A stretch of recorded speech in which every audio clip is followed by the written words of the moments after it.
नमस्कार दोस्तों, लाडोस किचन में मैं बलराम फिर से आपका स्वागत करता हूँ। और आज लेके आए हैं नई रेसिपी मुंबई स्टाइल वड़ा पाव। मुंबई गए और वड़ा पाव नहीं खाया तो क्या खाया। और आइए देखते हैं हमने किस प्रकार से बना के तैयार किया है फटाफट से इसकी रेसिपी। वड़ा पाव के लिए वड़ा बनाने के लिए एक बेसन का घोल तैयार कर लेंगे। इसके लिए मैंने 3 से 4 बड़े चम्मच बेसन, ये पौन कटोरी के समथिंग मैंने लिया है इस कटोरी के माप से। और इसका एक घोल बनाएंगे सिंपल सा। इसमें डालेंगे हल्का सा नमक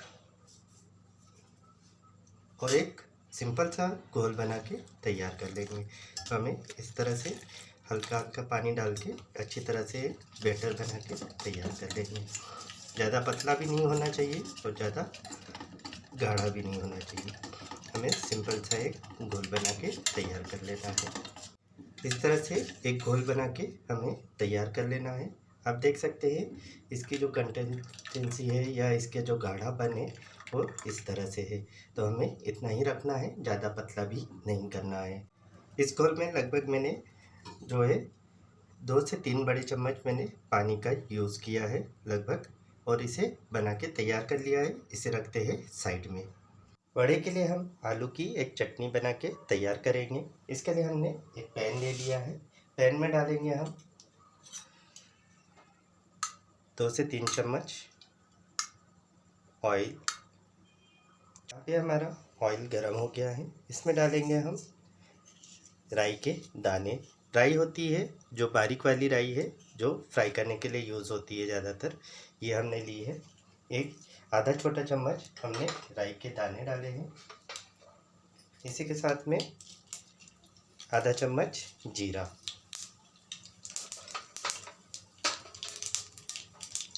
3 से 4 हरी मिर्च हमने ली है, इसे हमने बारीक कट कर लिया है। इसे हम डाल देंगे। 5 से 7 नीम की पत्ती, हरे नीम, इसे डाल लेंगे। इसे हल्का चटका देंगे।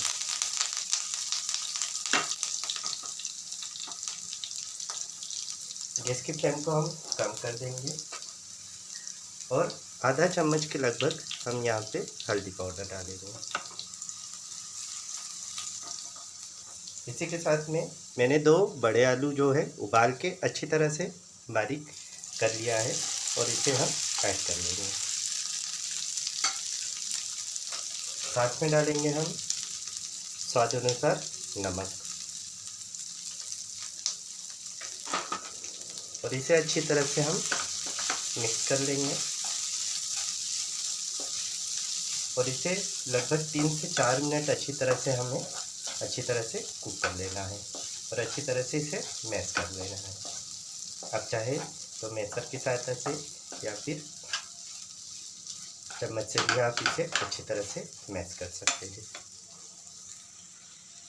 3 से 4 मिनट लगभग हमने इसे अच्छी तरह से कुक कर लिया है, ताकि इसका जो है थोड़ा ड्राइनेस हो जाए, सूखा सूखा सा हो जाए, ताकि हमारे जो बड़े हैं वो परफेक्ट तरह से बन सके।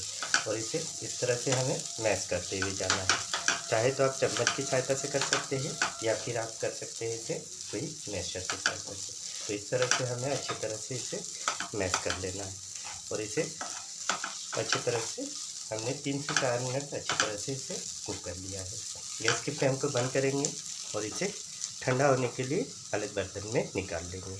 आलू जिस प्लेट में हमने पोटैटो रखे थे, हम उसी प्लेट में इसे अच्छी तरह से इस तरह से ठंडा होने के लिए निकाल लेंगे।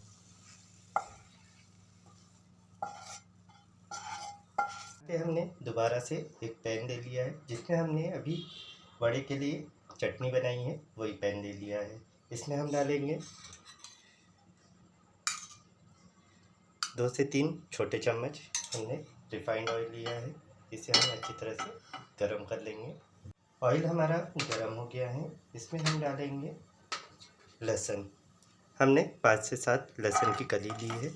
इसे हम हल्का सा भून लेंगे।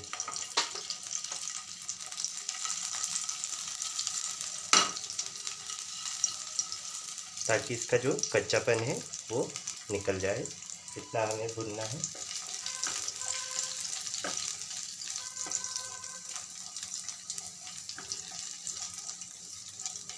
इसी के साथ में इसमें डालूँगा मैं तिल, सफ़ेद वाली तिल है ये, 1 चम्मच तिल हम डालेंगे। तिल चटकने लगे थोड़ा,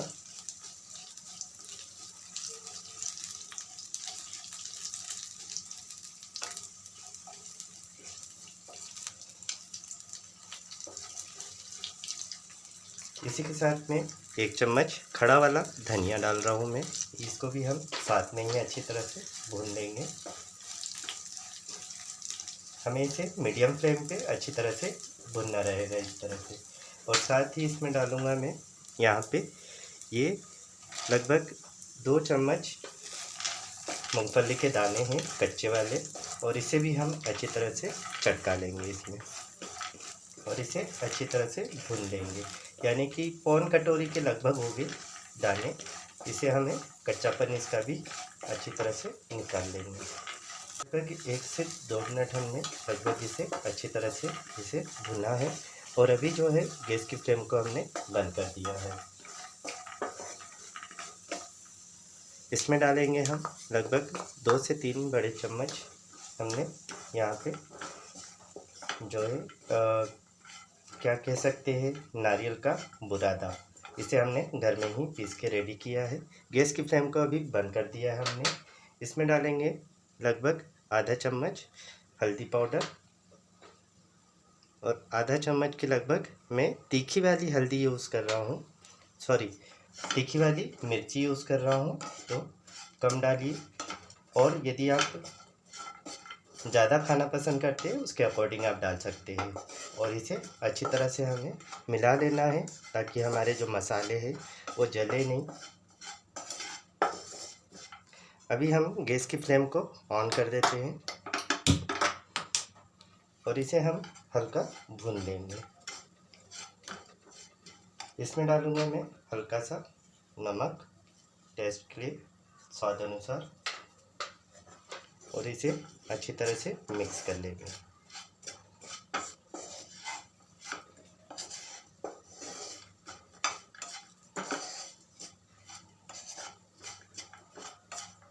ताकि जो कच्चापन है नारियल का वो अच्छी तरह से निकल जाए। और लगभग हमने 1 से 2 मिनट इसे भून लेना है। गैस की फ्लेम को हमने बंद कर दिया है। लगभग 1 मिनट हमने इसे भूनना है। चलिए, हमने अच्छी तरह से इसे पीसना है। एक जार में इसे निकाल लेंगे।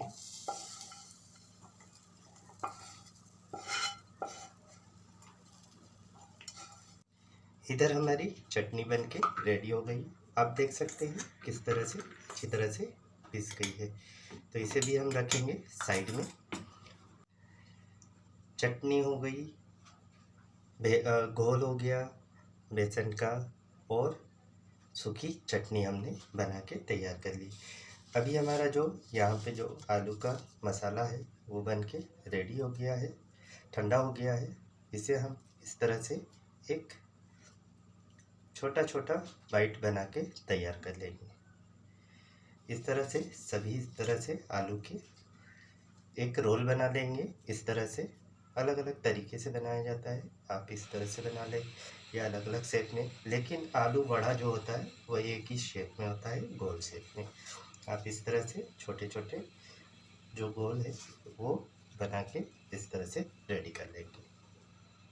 इस तरह से हमने छोटे छोटे पेड़े बना के तैयार कर लिए हैं, और आप इसे डीप फ्राई करते हैं। इधर हमने एक कढ़ाई में ऑयल ले लिया है, रिफाइंड ऑयल, और इसे गर्म होने के लिए रख दिया है। इधर हमारा जो ऑयल है वो अच्छी तरह से गर्म हो गया है। इस तरह से हमें छोटे छोटे जो पेड़े बना के रखे हैं हमने, वो इस तरह से हमें डीप करना है, और इसे हमें ऑयल में इस तरह से छोड़ देना है। तो इसी तरह से हम सभी जो बॉल्स हैं या जो पेड़े हैं वो इस तरह से हम डिप करके ऑयल में छोड़ देंगे। इस तरह से हमने सभी जो बड़े हैं वो अच्छी तरह से इस तरह से डाल लिए हैं, और इसे हम हल्का सा जो है अच्छी तरह से हिला लेंगे ताकि नीचे जो है वो चिपके नहीं, क्योंकि जो बैटर है वो नीचे चिपकने लगता है। तो इस तरह से हमें अलग कर लेना है और इसे अलग कर देना है। तो इसे हमें लगभग 2 से 5 मिनट हमें अच्छी तरह से सुनहरा हो जाए तब तक के हमें इसे अच्छी तरह से इस तरह से पका लेना है, थोड़ा सा सुनहरा होते तक। और इस तरह से सभी जो वड़े हैं हमारे बन के रेडी हो जाएंगे। इधर हमने 2 से 3 मिनट लगभग हमने इसे अच्छी तरह से कुक किया है और लगभग इसे पूरा जो समय लगा है ये लगभग 4 से 5 मिनट का मीडियम फ्लेम पे हमने इसे अच्छी तरह से पका लिया है।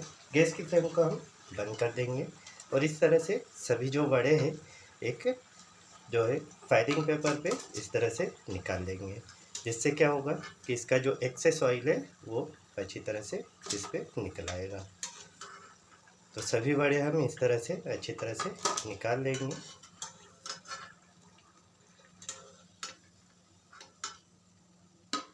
आप देख सकते हैं कितने अच्छे हमारे जो वड़े हैं वो बन के रेडी हो गए हैं। हमारी सभी चीज़ें बन के रेडी हो गई है। इस तरह से हमने पाव ले लिए हैं। पाव को हम इस तरह से कट कर लेंगे। इसमें से इस तरह से कट कर लेना है हमें। इसमें लगाना है हमें जो हमने चटनी बनाई है इस तरह से।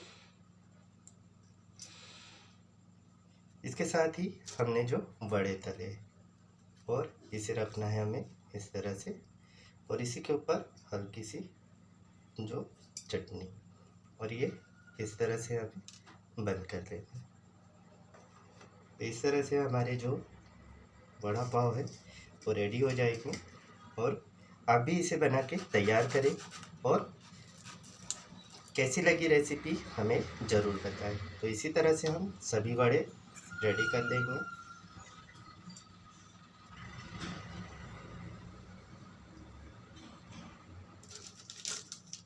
आप चाहे तो एक रख सकते हैं, चाहे तो 2 रख सकते हैं और इसी के ऊपर हल्की सी चटनी और इसे हल्का प्रेस कर लेंगे। तो हमारे जो वड़े हैं वो इस तरह से वड़ा पाव जो है वो बन के रेडी हो जाए। हमारे जो वड़ा पाव है मुंबई स्टाइल बन के रेडी हो गए हैं, साथ ही चटपटी सी चटनी के साथ। और ये गार्लिक चटनी है और किस प्रकार से हमने बना के रेडी की है आप ज़रूर इसे ट्राई करें और साथ ही हमें ज़रूर बताएं आप हमारा जो वीडियो है वो कहाँ से देख रहे हैं। और वीडियो अच्छा लगे तो लाइक शेयर सब्सक्राइब ज़रूर करें। धन्यवाद।